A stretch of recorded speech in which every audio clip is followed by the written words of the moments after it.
And then what does it say about a quarterback who overcomes negative plays, or in yesterday's case, some really weird plays, and is able to move chains, convert third downs the way Kirk did?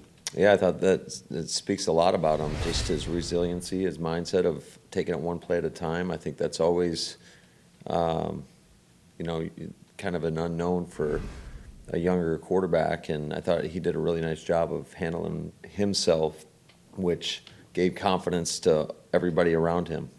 So you wanted to look at the tape, so how did he look on film, and what did you see on the two trick plays too on film? Yeah, so I thought he did overall, I thought he did a pretty nice job. Certainly, I know the one throw he'd like to have back. The plays that he got stepped on, yeah, we've got to be better at the guard position.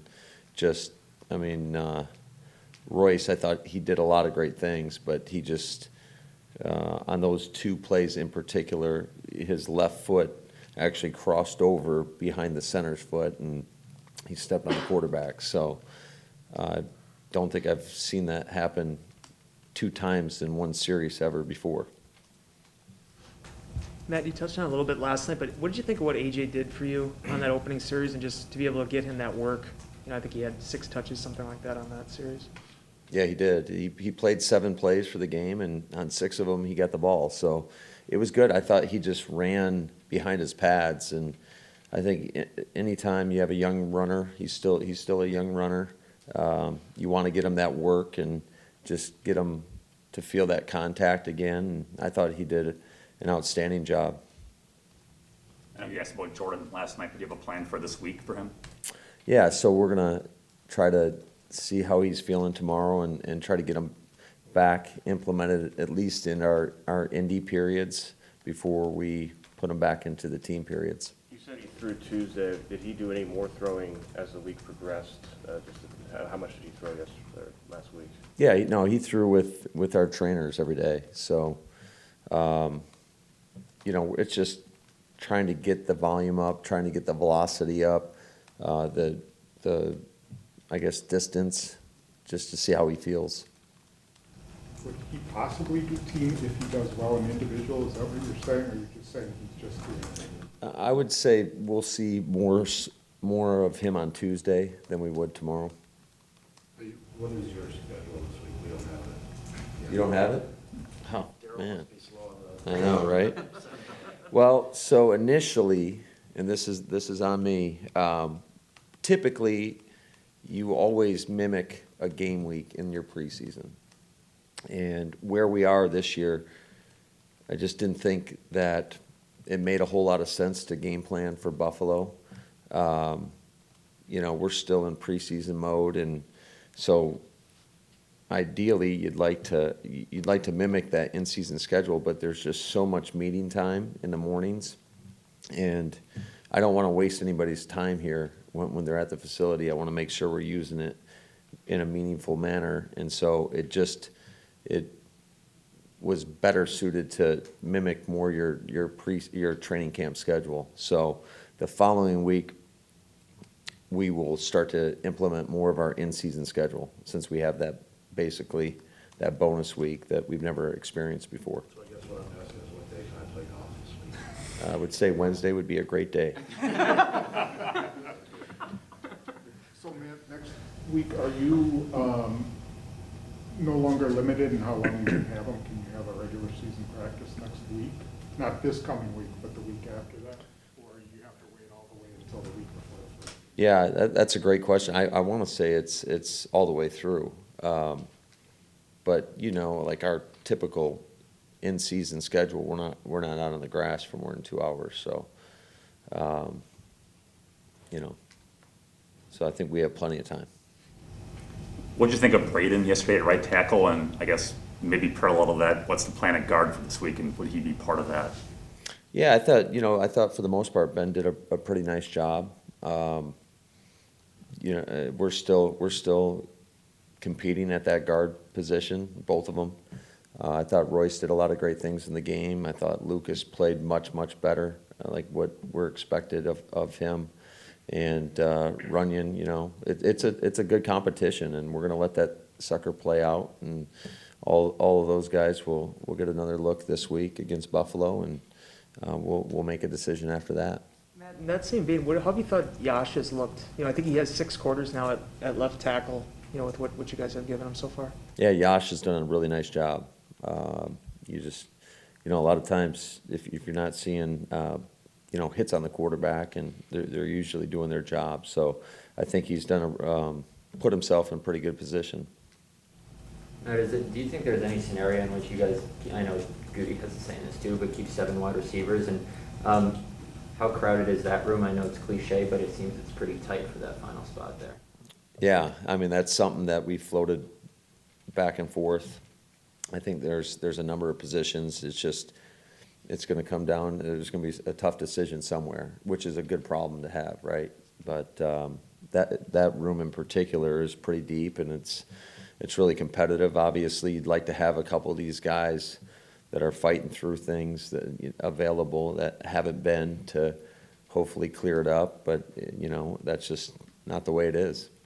Matt, beyond the 2 starters at safety, are you seeing any guys kind of separate themselves, or do you see that competition is still pretty tight here with 1 game to go? Are you talking about the final, basically 2 or 3 spots?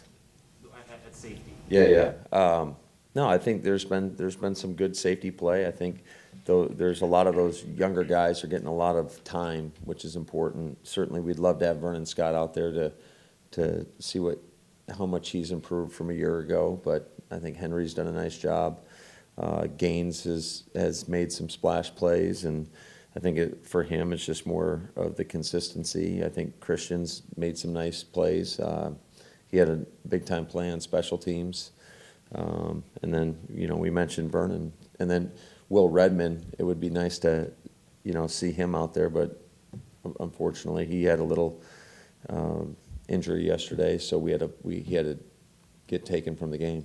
You put a lot of effort throughout the offseason with improving special teams, both with a new coordinator, through the drafting guys.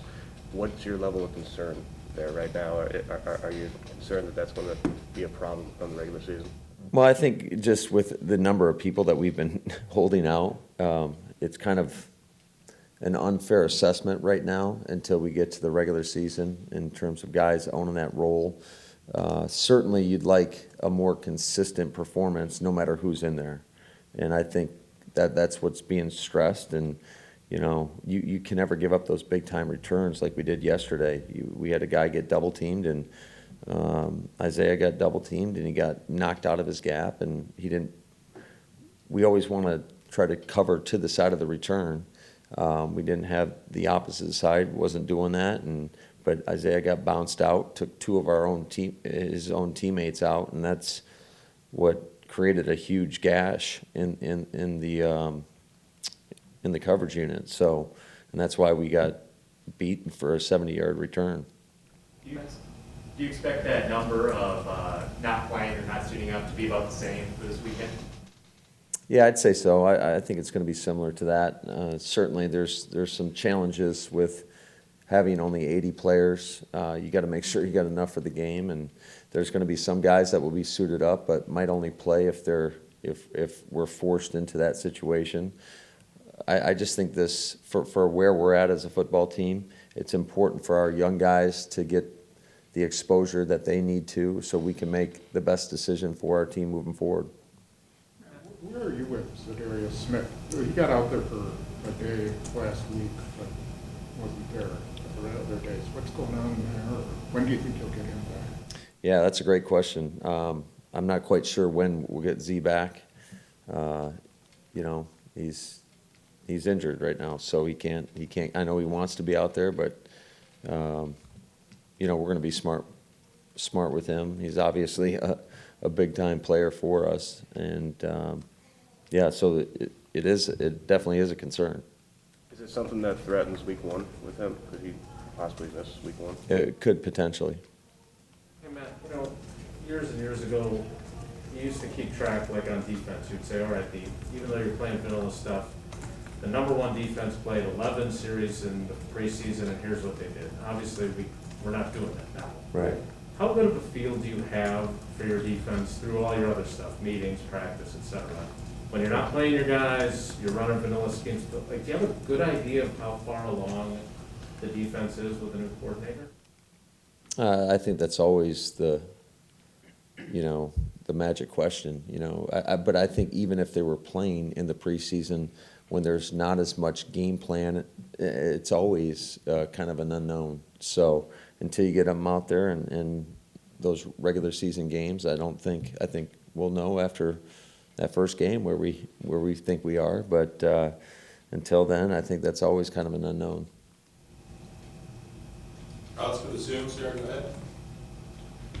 We have two in here. We'll start with Mike Clemens. Go ahead, Mike. Matt, it was a great week of energy at practice, lots of good stories to tell, and I want to ask about 2 plays from the third quarter. On the interception, so was that just a bad ball, not a bad route by Patrick? Well, how we coached that route, he got a little bit too much width, but it's still, I don't think it should have affected the throw to that degree. Okay, and then on the second drive in the third quarter, you got the ball at your 25. On the second down, Kurt dumps one off to Kylan Hill up to the left.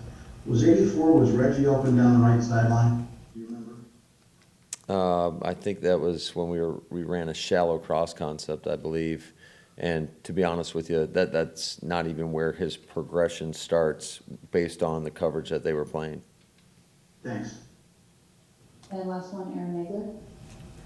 Coach, you mentioned a good problem to have regarding the tough decisions you're going to have to make, especially kind of bottom of the roster guys. Are you going to have Mo a little bit more involved in conversations with Brian when it comes to that final 53, just because, I mean, so many of those last spots are about special teams? Yeah, I think Goody has done a great job of communicating with not only myself, but with Hackett and Joe and Mo, and we'll continue to have those discussions. And there are going to be some tough decisions to make, but certainly special teams will be a big-time factor in that. Hey, Matt, real quick, because we've got defensive coaches, not offensive coaches this week. What did you see on film when you watched Kylan, and then what did you see from Malik, based on what you saw on film versus what you saw live? Yeah, Kylan certainly he made some big-time splash runs, and I thought it was a pretty consistent performance. There were a couple runs where he had nowhere to go, and that's just the way it was blocked up. But certainly I thought the other big-time run he had that got called back for a hold, I thought, I don't know if I get in trouble in the preseason if I say if it's a bad call or not. But, those calls happen. Let's just leave it at that. But, no, I thought he's doing really well for himself, and I thought Malik showed a lot of energy, which that's an important part of it, and he made some big time plays. I think just with Malik, it's just about the consistency at which he performs. Certainly, he has a lot of talent. He was on our roster last year, and I do think we've seen improvement from him, and it just makes it that much more difficult when you're making the final decisions. But no, there was a lot of good performances from guys that that were given a little bit more opportunity. Should I even think about Luke Getsy did an outstanding job calling the game last night. He called the majority of the game. Adam Stenovich got some time calling it there at the end, and he did a great job too. The flow and the rhythm of which play calls were coming in, I thought was really good. So that was encouraging from those two guys as well.